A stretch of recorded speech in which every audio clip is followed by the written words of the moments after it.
Thank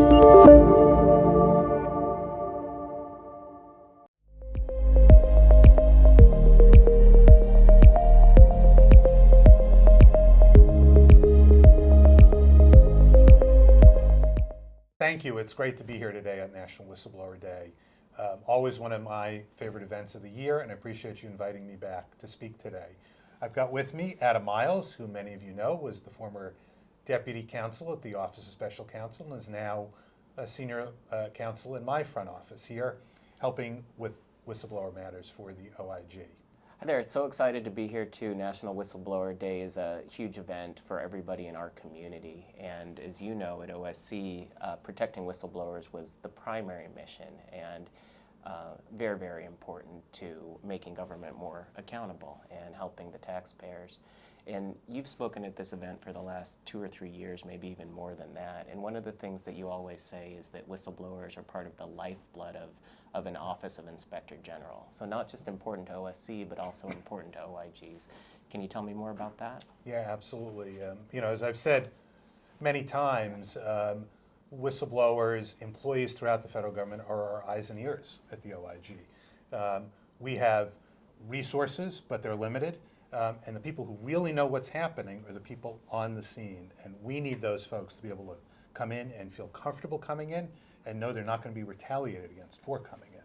Yeah, that's exactly right. And as you know, we've talked about before that whistleblowers are more valuable than any audit, any auditor, or the reviews that we do in terms of identifying waste, fraud, and abuse. And now it's a particularly important time for whistleblowers in light of the pandemic and all of the government money that's gone out the door recently, $5 trillion.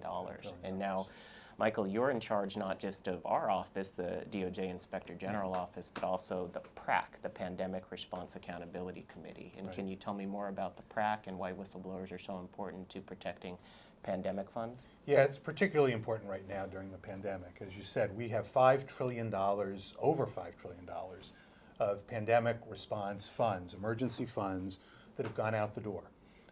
And we have oversight responsibility for that. We need to know, again, from folks on the ground, how that program is going, how those various programs are going, all across federal agencies. And we have oversight responsibilities like we've never had before as a community, as an IG community. And I'll add, with the pandemic, we face the challenge, of course, of ourselves being on the ground. We've been limited on how we can travel, how we can move forward and do this kind of work. So it's particularly important, as many of us are virtual, and trying to do this oversight work in a virtual environment, that those, again, who see these firsthand, these issues firsthand, can come forward and speak to us.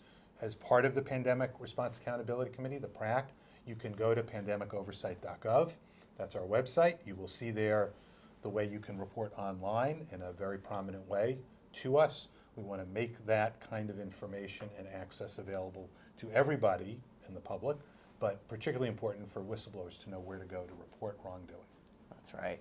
And so the bottom line is we can't do it alone. And so rely on organizations like the National Whistleblower Center and its supporters and its members to be able to get the word out to make sure that anybody who has evidence of waste, fraud, and abuse in government spending, particularly related to the pandemic, knows to go to pandemicoversight.gov to get that information to us.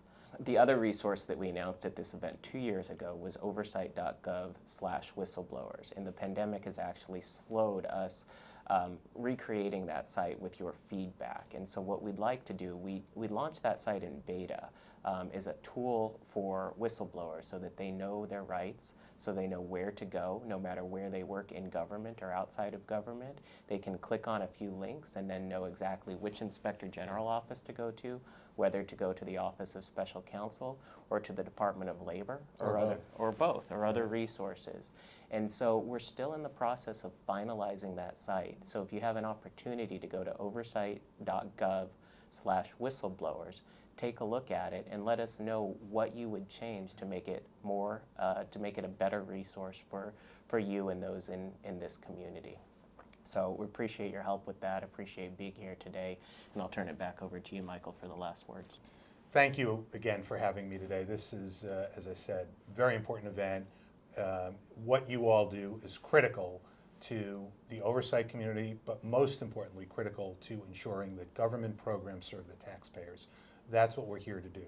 Serve the public, make sure that government programs are effective, efficient, and are delivering the kind of results that the public expects of them. And you play a critical role in that, and we very much appreciate your willingness to do it, your ability to do that, and your coming forward to help us. Thank you so much.